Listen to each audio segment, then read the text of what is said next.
పేరు వెంకటరమణమ్మ, విశాఖపట్నం. ముందుగా మనందరి పరమగురు పత్రి గారికి, మేడం గారికి శతకోటి వందనాలతో. మాకు జీకే గారు అంటే గోపాలకృష్ణ గారు ప్లస్ మా బాబు కలిసి, అంటే ఫ్రెండ్స్ కాదు, క్లాస్మేట్స్ కాదు, కానీ ఒక పెళ్ళిలో పరిచయం ద్వారా. ఒక పెళ్ళి అంటే జీకే గారు వాళ్ళ అన్న చంద్ర గారికి మా కజిన్, మా అక్కగారి పాపని ఇవ్వడం జరిగిందనమాట. అందువల్ల ఆ పెళ్ళిలో ఈ ఫ్యామిలీతో మాకందరికీ పరిచయాలు ఏర్పడి ఆ విధంగా కలుసుకోవటం జరిగింది. తెలుసుకోవటం, ఒకళ్ళ గురించి ఒకళ్ళు తెలుసుకున్న కొద్ది రోజులకి మా పెద్ద బాబుకి మన జీకే గారు ధ్యానం గురించి పరిచయం చేయటం. ధ్యానం అన్నది మాకు ఫస్ట్ పరిచయం చేసింది జీకే గారు. దానికి ముందు ఆధ్యాత్మికత అన్నదే మాకు తెలిసేది కాదు. చిన్నప్పటి నుంచి పూజలు అంటే పూజలన్నా విపరీతంగా లేదు, కనీసం చిన్న శ్లోకం కూడా వచ్చేది కాదు. అంటే దీపం పెట్టడం, అగరబత్తి పెట్టడం, ఏదో పండు పెట్టడం, ఒక నమస్కారం పెట్టడం, అంతే పూజ. ఇంకా అంతకనే ఎక్కువ అది కూడా లేదు. కాకపోతే ఆ యొక్క ఎంతో అంతో భక్తి, భయం అన్నీ ఉండేవన్నమాట. కానీ పరిపూర్ణానంద స్వామీజీ ప్రవచనాలకు మనకి వైజాగ్లో బుల్లయ్య కాలేజీలో జరిగినప్పుడు మేము ప్రతిరోజు వెళ్ళేవాళ్ళం. మనకి అర్థమైంది ఏంటంటే ఆధ్యాత్మికత అన్నదంటూ ఒకటి ఉంది. అంటే ఆ ధ్యానం అనేది అక్కడ బీజం పడిందనే చెప్పాలి. ధ్యానం చేయించలేదు అతను, కానీ ఆ తర్వాత మనకి పత్రిగారు పరిచయం అయిన తర్వాత అప్పటికి మేము పూర్తిగా ఇంట్లో మాంసాహారం భుజించే అందరికీ, అంటే అది లేకుండా ఉండేది కాదు ఏ డే కూడా. అంత దీనిగా ఉండేవాళ్ళం అనమాట. అంటే ఏమీ దొరకకపోతే అట్లీస్ట్ ఎగ్గుతో అయినా మా అమ్మగారు కూరలు చేసేవారు. ఎగ్గు ఒక్కొక్కరికి ఒక్కొక్క ఎగ్ బాయిల్ చేయించి దాంతో ఒక కర్రీ అలా ఉండేదన్నమాట. అసలు తినాలి రోజు అంటూ ఉండేది కదా, ఒక్క శనివారాలు, పండగలు, ప్రత్యేక పర్వదినాలు తప్ప తక్కిన రోజులన్నీ మేము తినేవాళ్ళం. అలా ఉంటుండగా ప్రవచనాలకి వినడం అవన్నీ చేశాక నాకు, మా పెద్ద అబ్బాయికి ఒకలాంటి తపన. ఏంటి ఆ తపన అంటే ఏదో ఉంది, ఏదో తెలుసుకోవాలి, ఏంటో అది తెలియదు, కానీ ఏదో చెయ్యాలి కదా అనుకుని మన హోలీ బుక్ అయిన భగవద్గీత, పిల్లడు ఇంగ్లీష్ మీడియం కాబట్టి ఒక ఇంగ్లీష్ భగవద్గీత, నాకు ఒక తెలుగు భగవద్గీతతో ఒక 3-4 రోజులే ఇద్దరం కొంచెం సాధన అలాగా చేసాము. ఇలా ఉంటుండగా మనకి భోగి, సంక్రాంతి అలాంటి పండుగలు వస్తాయి కదా, ఆ పండుగ వచ్చింది. ఆ పండుగ రాగానే 3వ రోజో 4వ రోజో మనకి ఎన్వి కర్రీస్ చేస్తారనమాట. అయితే మా అత్తగారు అన్ని రకాలు ఆ రోజు చేశారు. చేస్తుంటే ఇలా భోజనం దగ్గర కూర్చున్న వెంటనే మా పెద్ద అబ్బాయి టక్కుమని లేచి, నేను ఇవాళ నుంచి నేను తినను అని లేచాడనమాట. అంటే మా వద్దగారు, అరే ఏరా అన్నీ ఉన్నాయి, ఇవాళ మానేస్తావా, ఇవాళ తిని రేపటి నుంచి మానేద్దుగానే అని అంటే, నేను తిన్నంటే తిన్నని అతను ఏదో రసం వేసుకొని పెరిగేసుకొని ఏదోలో మొత్తం అయిపించి ఆ తర్వాత నా దగ్గరకు వచ్చి చెప్పాడు, మనం భగవద్గీత పట్టుకున్నాం కదా, ఎందుకు మనం తింటున్నాము, ఎందుకు తినాలి అని అడిగాడనమాట. అంటే దానికి దీనికి సంబంధం ఏంటి అనుకున్నాను. అనుకుని, నీకెవరో చెప్పారు, నువ్వు మానేయాలనుకున్నావు, ఓకే, నాకెవరో చెప్తే అప్పుడు నేను మానేస్తానులే అని చాలా పెంకితనంగా, అంటే అదొక గేరనే కదా చెప్పాలి, అలా చెప్పాను. ఎందుకంటే చిన్నపిల్లాడే కదా, అందుకని అతను పాపం తిరిగి ఏమీ అనలేక సరే మీ ఇష్టం అనుకుని ఇంకా ఊరుకున్నాడు అనమాట. ఒక 4-5 రోజులకి ఒక కళ వచ్చింది. కల్లో ఏంటవుతుందంటే ఒక రిక్షా నిండా చిన్న పిల్లలు, ఒక పెద్ద క్యారియర్ ఉంది, నేనున్నాను. ఆ రిక్షా అతను ఆ ఇసుక దిబ్బ మీదకి లాగుతున్నాడు రిక్షాని. అలా లాక్కుంటూ వెళ్తుంటే ఈ క్యారియరు పడిపోయింది. క్యారియర్ పడిపోతే క్యారియర్‌లో గిన్నెలన్నీ బోర్లా పడ్డాయి. బోర్లా పడగానే నేను గబగబా మోకాళ్ళ మీద ఇలా ఇలా ఇలా కూర్చునిపోయి టక్‌మని ఒక పీస్ తీసి ఉఫ్ ఉఫ్ అని ఊదుతాను. ఎందుకంటే ఆ ఇసుక అంతా అంటుకుంటుంది గదా! అప్పుడు నా భుజం మీదకి ఒక చెయ్యి వెనక నుండి ఇలా చెయ్యొచ్చి, "వద్దు వద్దు నీకింకా ఇప్పటి నుంచి ఇంక అది వద్దు" అని మాస్టర్స్ చెప్పారు. చెప్పగానే చెమటలు పట్టి టక్కుమని తెలివొచ్చింది. లేచాను. చూస్తే నాకు అన్న చెప్పాను కదా! "నీకెవరో చెప్పారు మానేసావు. నాకెవరో చెప్తే నేను మానేస్తానులే" అని. ఆ మాటే గుర్తొచ్చి, అమ్మ బాబోయ్! ఎలాంటి కలొచ్చింది ఏంటి? ఇది ఇప్పుడు మానేయాలా అని మళ్ళీ భయమేసింది. ఎందుకు అంటే నాకు అప్పట్లో ఈ టమాటో, బంగాళదుంపలు, తోటకూర అలాంటివి చాలా కూరలు నప్పేవి కాదు. తిన్నప్పుడల్లా కాళ్ళు చాలా కరెంట్ షాక్ కొట్టినట్టు పడుకునేటప్పుడు చాలా ఇబ్బంది పెట్టేవన్నమాట. అంటే నీకు అదేంటది వాతం సంబంధించింది ఉంది. అందుకని నువ్వు అవి తినకు, ఇవి తినకు అంటే మరి ఏం తినాలి? ఏమి తినక ఇప్పుడు ఈ కలబట్టి ఏది తినకపోతే అట్లీస్ట్ ఆమ్లెట్ వేసుకొని తినేవాళ్ళం. ఇప్పుడు ఏం వేసుకొని తినాలి అన్న భయం అన్నమాట వచ్చింది. ఆ భయం వల్ల ఏంటి కల ఏంటి ఇలా వచ్చింది అనుకుంటూ ఆ మర్నాడు నుండి అందరినీ భగవద్గీత పట్టుకుంటే ఇది తినకూడదా అని అడిగేదాన్ననమాట. అడిగితే మీరు ఆ ఫ్యామిలీలో పుట్టారు కదా! అదే దానికి దీనికి సంబంధం లేదు అన్నట్లాగా చెప్పేవారనమాట.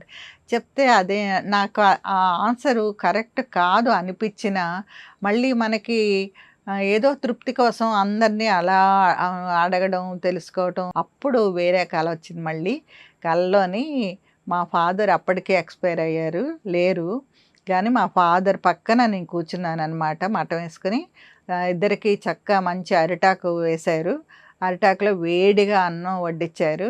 వడ్డించి ఈ కర్రీ మాంసపు గిన్నె ఆ కూరని వేసి మా ఫాదర్ నా ఆకులో వేసి తిను అంటున్నారన్నమాట. అనగానే తినలేదు. టక్కుమని మళ్ళీ తెలివొచ్చి ఇంతలాగా ఆలోచించేస్తాం కదా! అందుకని నాకు వెంటనే అర్థమైంది. తండ్రి పక్కన తండ్రి అంటే మన పూర్ణాత్మ అనుకోవచ్చు, లేకపోతే ఏదైనా మాస్టర్ అనుకోవచ్చు, ఎవరైనా అనుకోవచ్చు. నేను ఇంతలా ఆలోచించడం వల్లే కదా తిను అని మళ్ళీ పెడుతున్నారు. ఇలా ఆలోచన తప్పు అని అనుకుని నేను సరే మానేద్దాం అనుకుని అప్పటినుంచి మానేసిన తర్వాత అప్పుడు ఈ జీకే గారి పరిచయం, ధ్యాన పరిచయం, పత్రి గారి పరిచయం జరిగిందంట. అంటే మేము ధ్యానానికి రాకముందు మేము శాకాహారులుగా అయ్యాము. మరి రెండో బాబు చిన్నప్పటి నుంచి అతనికి ఇష్టం ఉండేది కాదనమాట. నేనే బలం కదా అనుకుంటూ బలం అని వాడిని ఏదో అంటూ పెట్టేవాడిని. ఆ తర్వాత కొంచెం వయసు వచ్చిన తర్వాత, కొంచెం మాట తెలుసుకున్న తర్వాత అప్పుడు చెప్పాడు, "మీకు శనివారం తినమంటే ఎలా ఉంటుందో అలా ఉంటుంది నాకు. నన్ను తినమని చెప్పొద్దు" అని చెప్పాడన్నమాట.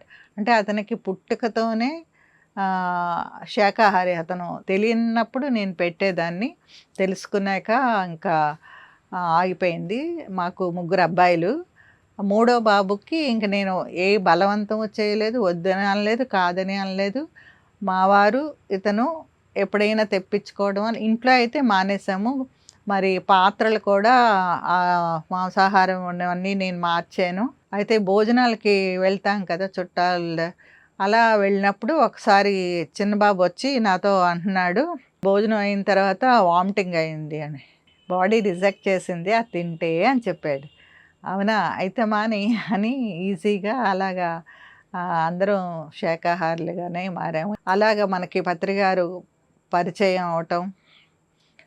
పత్రిగారు చాలా మెచ్చుకున్నారు. ఎందుకంటే నేను మానసరోవరం 2002లో పత్రిగారితో వెళ్ళడం, 2022లో లేహ్ లడఖ్ కూడా నేను వెళ్ళాననమాట. అప్పుడు ఈ మానసరోవరం వెళ్ళినప్పుడు సారు నా చేత ఈ మాంసాహారం అంటే ఈ శాకాహారం గురించి నేను ఎలా మానింది శాకాహారులుగా మారిన వైనాన్ని ఎక్స్పీరియన్స్ చెప్పించారు చాలా 2 సార్లు. కానీ అతను కూడా ఎలా మెచ్చుకున్నారంటే అంటే టేస్టు తెలియక మా అంటే అదే గ్రేట్ కాదు.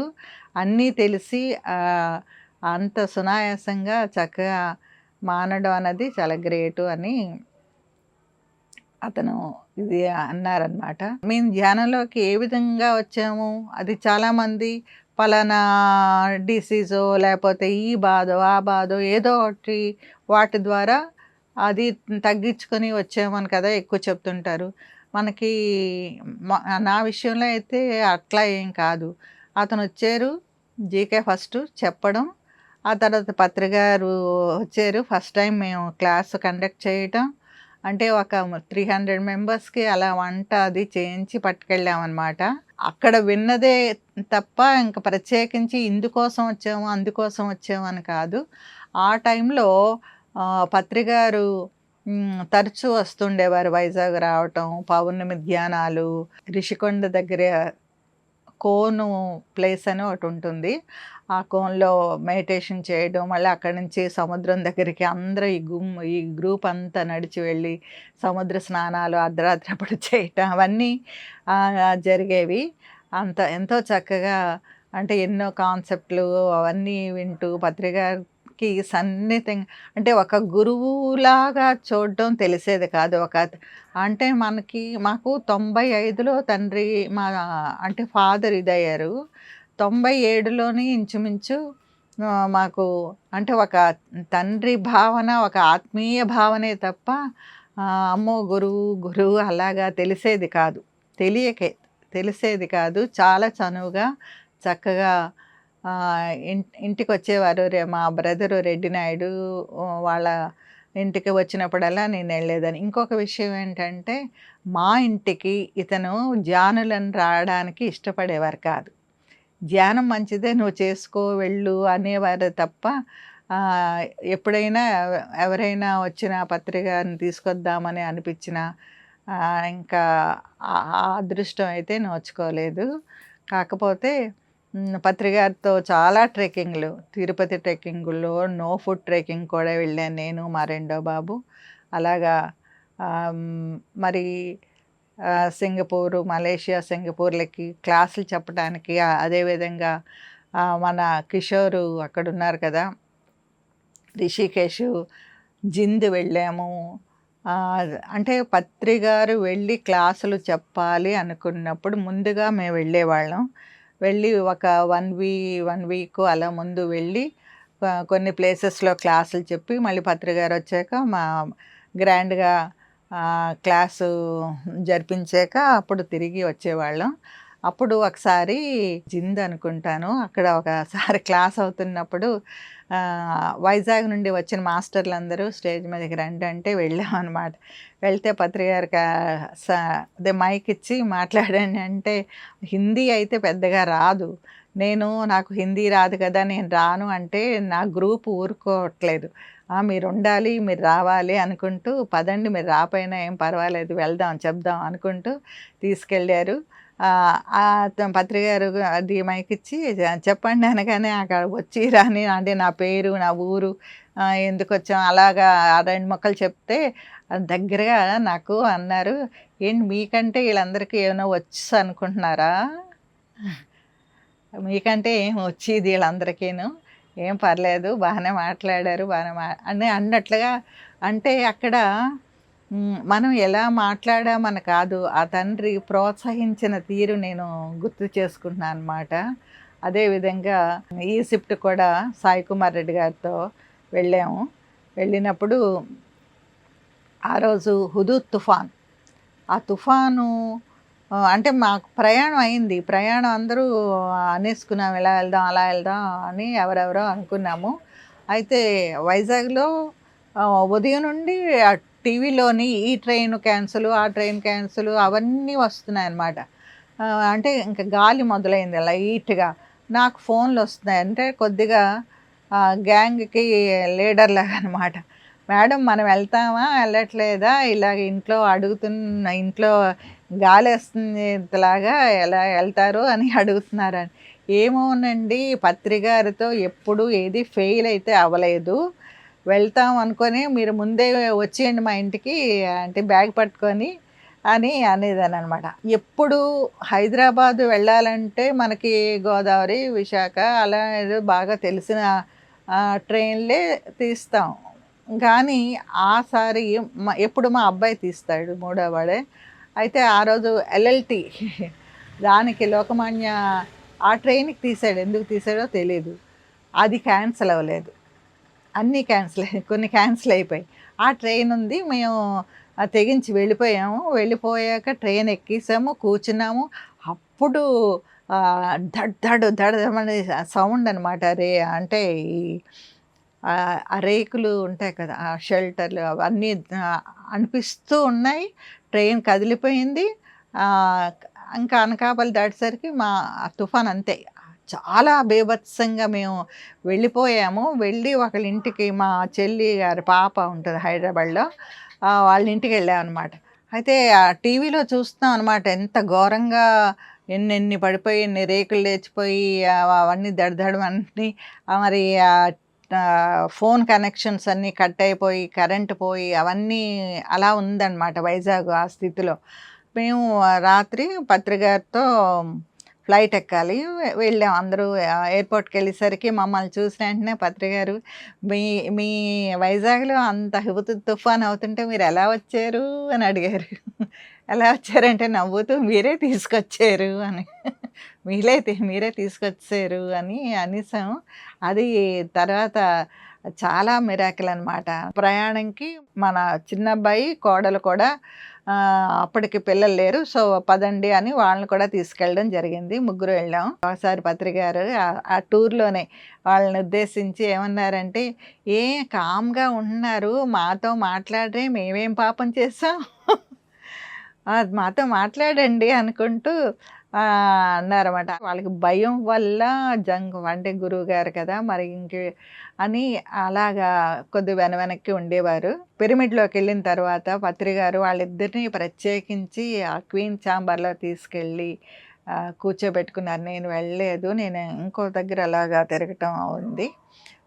ఆ విధంగా అంటే అతను చూపిచ్చిన వాత్సల్యం కొత్తగా వచ్చారు. వీళ్ళకేం తెలుసు, వీళ్ళకేం తెలీదు కదా! అలాగా వాళ్ళని చూడలేదు. గానీ ఆహ్, ఎంతో ఆత్మీయంగా చక్కగా దగ్గరికి తీసుకొని వాళ్ళని ఆదరించారనమాట.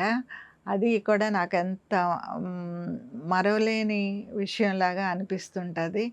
అదే విధంగా మరి అది ఆ టూర్ అంతా కూడా చాలా చక్కగా జరిగింది. Veera Jagadish madam body vacate చేసిన తర్వాత మాడుగుల్లో ఆ యొక్క ఫంక్షన్ జరుగుతుంది కదా! ఎవ్రీ ఇయర్ వార్షికోత్సవాలు. ఆ వార్షికోత్సవం అయిన తర్వాత మళ్ళీ మరుసటి రోజు ఆహ్, రాజమండ్రిదనమాట. ఎప్పుడు అలాగే జరుగుతుంటది. ఉగాది పండగలు. అయితే పేరవరం వెళ్ళాలి, ఎలా వెళ్ళాలి అనుకున్నాను.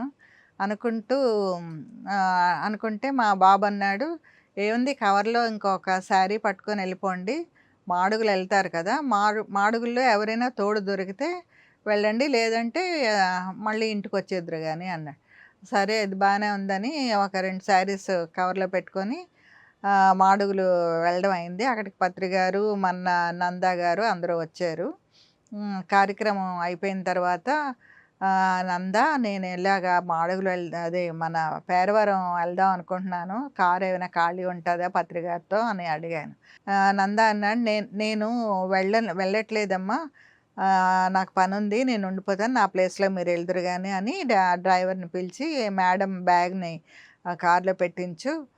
పెట్టి బాబు అని చెప్పాడనమాట. అలాగా పత్రిగారితో ఆ పేరవరంకి మాడుగుల నుండి వెళ్ళేటప్పుడు ఏంటి మేడం సంగతులు అలా అడుగుతారు. ఎప్పుడు అడుగుతారు. ఏంటి సంగతి అంటే అప్పుడు పత్రిగారితో అన్నాను. నేను గతంలో లాగా ఎక్కువ వర్క్ ఏమి చేయట్లేదండి. ఏమి అది ఎక్కువ వెళ్ళట్లేదు. అదే అనిపిస్తుంది అన్నాను. అంటే వెంటనే అన్నారు, "మీరు చేయవలసిన దానికంటే అంతా ఎక్కువే చేశారు. అలా ఎప్పుడు అనుకోవద్దు. గానీ ఇప్పుడు మీరు రెస్ట్‌లో ఉండాలి" అన్నారు. నాకెందుకబ్బా రెస్టు. అంటే నేను బానే ఉన్నాను కదా! నాకు రెస్ట్ ఎందుకు? ఎందుకు ఏం వర్క్ చేయకూడదు అలా అనుకున్నాను. గానీ అలా అనుకున్న కొద్ది రోజులకి నాకు స్టంటు వేయడం జరిగింది. స్టంటు అంటే నాకేదో ఇబ్బంది పడి, ఏదో బాగోక హాస్పిటల్‌కి వెళ్ళలేదు. కానీ ఒకసారి టెస్ట్ చేయించటానికి అంటే మేము అమర్నాథ్ యాత్ర వెళ్ళాం. అమర్నాథ్ యాత్రకి మా జగదీష్ మేడము, నేను, మరి మా సత్యవతి గారు, మణి గారు అంటే మా ట్రస్ట్ మెంబర్స్ ఇంచుమించు నలుగురు, ఐదుగురు కలిసి మన కిషోరు వేసిన టూర్ అనమాట. అలా వెళ్ళడానికి మనకి బాడీ టెస్ట్ ఏదో చెకింగ్ అవి ఉంటాయి. అది మన ఊరే ఆ కేజీహెచ్‌లో టెస్ట్‌కి వెళ్ళాలి. ఆ సర్టిఫికేట్ ఆరోగ్యంగా ఉన్నాము అని చెప్పడానికి. వెళ్తే వన్ బై వన్ అన్ని టెస్టులు చేశారు. చేసినప్పుడు నాకు స్టంట్ మీకు హోల్ ఉంది అని చెప్పారన్నమాట. అనగానే మీకు స్టంట్ వేయాలా? మీకు తెల్ల కార్డ్ ఉందా? అంటే చుట్టూ మూగేశారు. అయ్య బాబోయ్! అనుకోని నేను గబగబా కిందకి దిగి నాకేం వద్దు నేను ఇంటికెళ్ళి కనుక్కున్నాక చెప్తాను అని చెప్పేసి ఇంటికొచ్చి చిట్టు పంతులు గారని కొంచెం పెద్ద డాక్టరు. అతని దగ్గరికి మా బాబుని తీసుకొని వెళ్ళాను. ఇలాగా నాకు కేజీహెచ్‌లో చూపిచ్చింది. నేనేమో అమర్నాథ్ యాత్ర ఎళ్ళాలనుకుంటున్నాను అని చెప్పాను. చెప్తే అతనన్నారు, "అమ్మ మెషిను తప్పు చెప్పదు కదా! అందుకని ఉంటే ఉండొచ్చు కాక మీ అమ్మగారికి వెళ్ళాలని అనిపిస్తుంది గాబట్టి మీరు ఏమి అడ్డు చెప్పొద్దు. హాయిగా ఎళ్ళండి. హెలికాప్టర్ ఎక్కండి పోనీ నడవద్దు" అని చెప్పారు. "బరువు బ్యాగులేం మోయకండి" అని చెప్పారన్నమాట. సరే అనేసి నా బ్యాగు అవన్నీ కూడా నా ఫ్రెండ్సే పట్టుకుని హ్యాండ్ బ్యాగ్‌ని కూడా పట్టుకొని ఇచ్చేవారు కాదు వాళ్ళు. అలా చక్కగా వెళ్ళి రావడం జరిగింది. అదే వచ్చిన తర్వాత ఒక 4 సంవత్సరాలో ఎంతో గ్యాప్ అయిపోయింది. అయిపోయిన తర్వాత మా బాబు వాళ్ళు అమెరికా నుండి రావడం, ఓసారి టెస్ట్ చేయించుకోవచ్చు కదా అని చేసినప్పుడు వాళ్ళు అడుగుతారు. చేసినప్పుడే హోల్ ఉంటే మరి స్టంట్ పెట్టేస్తామని అప్పుడు ఏం చేద్దాం అని అన్నారు పిల్లలు. అంటే ఎలాగా అవుతుంది కదా! పెట్టమని చెప్పడం జరిగింది. ఆ విధంగా అది స్టంట్ అయినటప్పుడు నాకు అమెరికాకి టికెట్ తీశారు. ఆ పిల్లలొచ్చారు కదా! వాళ్ళతో తీసుకెళ్ళటానికి. ఎందుకు అంత రిస్క్‌గా వెళ్ళడం అంటే ఇంకా ఆగిపోయానన్నమాట. అయితే అమెరికాకి అని పెట్టుకున్న ఇంగ్లీషు, హిందీ జ్ఞాన పుస్తకాలు హాస్పిటల్‌లో జూనియర్ డాక్టర్స్‌కి, నర్సులకి, అక్కడ పేషెంట్‌లకి అలాగ నేను ఇవ్వడం జరిగింది. ఒక అబ్బాయి అయితే నా దగ్గరకొచ్చి, "అమ్మా ఇవేం పుస్తకాలు? ఏం చేస్తుంటారు మీరు?" అని అడిగారు. అంటే మేము ధ్యానమే చేస్తుంటాం బాబు. అది ధ్యానం బుక్సే అని చెప్తే అతను అన్నారు, "ఇప్పుడు చూడండి వార్డ్‌లో అందరూ ఫేసెస్ కొద్దిగా భయంగా అన్నారు. మీరొక్కళ్ళు చాలా ధైర్యంగా కనిపిస్తున్నారు" అని అన్నారు. అదే మాట మళ్ళీ డాక్టర్ గారు మామూలుగా అలా చూసి వెళ్ళిపోయారు. అని ఆ మేడంని ఇంటికే పంపించేయొచ్చు. మళ్ళీ రూమ్‌కి అక్కర్లేదు అని చెప్పారంట. అలాగా నన్ను మళ్ళీ రూమ్‌కి షిఫ్ట్ చేయకుండా ఆ రోజు నైటు ఇంటికెళ్ళిపోవచ్చు. బానే ఉన్నారు. అంటే పత్రి గారు మాట అనమాట ఇక్కడ నేను చెప్పబోయేదేంటంటే, మీరు రెస్ట్‌లో ఉండండి అంటే ఇది జరిగింది. ఎందుకు నాకు రెస్ట్ అని అనుకునేదాన్ని. అలాగా అదే విధంగా మనకి పత్రి గారు మా బ్రదర్ వాళ్ళ ఇంటికి రావటం, వంట చేసి అందరికీ వడ్డించడం అవన్నీ జరగడం. సార్ కూడా ఈ వైజాగ్ వచ్చేటప్పుడల్లా అందరిని కూర్చోబెట్టి అప్పుడు చాలా తక్కువ మందే ఉండేవాళ్ళం. అంటే ఒక 30 మంది అలాగా. అందరిని రూమ్‌లో కూర్చోబెట్టి ఒక్కొక్కళ్ళకి ఒక్కొక్క వర్క్ అప్పచెప్పేవారు. ఆ వర్క్ అప్పచెప్పినప్పుడు నేను అనుకున్నాను కొంచెం వెనక్కి దూరంగా కూర్చొని అయ్యో! నాకేమీ అప్పజెప్పట్లేదు. వచ్చి ఈ ఆడజన్మ వల్ల బస్సు లేపోతే చదువుకోలేదు. ఇలాగ నాలో నేను అనుకుంటే కొంతమంది ఎళ్ళిపోయిన తర్వాత సారు "మేడం ఇలా రండి" అన్నారు. "మీరు స్కూల్స్‌కెళ్ళి ధ్యానం చెప్పండి" అన్నారు. అప్పుడు అబ్బా! అంటే భలే వర్క్ అనుకుని నేను ఇంటికెళ్ళి మా వారి పర్మిషన్ అయితే నేను తీసుకోలేదు. డైరెక్ట్‌గా నేను రేపటి నుంచి స్కూల్స్‌కెళ్ళాలి ధ్యానం చెప్పడానికి అని చెప్పి తొందరగా లేచి వంట చేసి అన్నీ టేబుల్ మీద సర్ది మరి వెళ్ళి మళ్ళీ ఇంటికి రావటం. మ అలాగా చాలా స్కూల్స్ చక్కగా అయిన తర్వాత నాకు చాలామంది తోడేరు. మన అప్పాజీ గారు, నేను చాలా స్కూల్స్ మరి రత్నకుమారి గారు, నేను, జగదీష్ మేడం, మేము, మణి గారు, నేను అలాగా చాలామందితో అన్ని స్కూల్స్ చాలా అంటే నంబర్ ఆఫ్ స్కూల్స్ ఒక 1000 పైనే అయ్యుంటాయి. చాలా స్కూల్స్‌కి వెళ్ళడం, చెప్పడం, కాలేజెస్‌కి మరి జైల్‌లో జైల్స్‌కెళ్ళి చెప్పటం. అలాగా జ్ఞాన మహాచక్రాలు చేయటం, మన వర్క్ చేయటం అద్భుతంగా చక్కగా జరిగింది. పేరవరం వెళ్తున్నప్పుడు అక్కడికి రీచ్ అయిన తర్వాత పత్రికారితో అందరూ వెళ్ళిపోయారు. నేను కామ్‌గా ఎక్కడికెళ్ళాలో అర్థం అవ్వలేదు. లోపలికి ఆ రూమ్‌లోకి వెళ్ళాను. ఈ మేడంకి భోజనం పెట్టండి అని అప్పచెప్పారన్నమాట ఇంకొకళ్ళకి. భోజనం పెట్టి ఎక్కడ అది ప్లేస్ చూపించండి అని. అంటే పత్రికారితో వెళ్ళాం కాబట్టి ఎంత జాగ్రత్తగా అతను మరి నా గురించి ఆతిథ్యం ఇవ్వాలి అని చెప్పి చూపించి చేశారు. అద్భుతం అనిపించింది. ఇంకా చాలాసార్లు పత్రికారితో వెళ్ళిన ట్రెక్కింగ్‌లు కానీ అన్నీ కూడా మరపురానివే. మానసరోవరం వెళ్ళినప్పుడు కూడా అందరూ జంటలైతే ఒకే రూమ్ గానీ, ఒకే ప్లేస్‌లో ఎప్పుడూ ఒకే దగ్గర ఉంటారన్నమాట. ఇలా మాలా విడిగా వెళ్ళిన వాళ్ళని ఆ ప్లేసెస్ మారుస్తూ ఉండేవారు. మేడము, సారు వెళ్తూ మామూలు నేనక్కడ నిల్చున్నాను. నిల్చున్నాక తర్వాత మేడం నాతో చెప్పారు, "సారు మిమ్మల్ని మెచ్చుకుంటున్నారు. అందరితోని అలా ఈక్వల్‌గా అందరితోని సరదాగా, సమానంగా, అద్భుతంగా అంటే ఆ వెళ్తుంది ప్రయాణం" అని చెప్పారట. ఆమెతో చెప్పారని ఆమె నాతో చెప్పినప్పుడు నాకెంతో ఆహా! అనిపించింది. చెప్పారు. చాలా అద్భుతం. Thank you. Thank you. Thank you.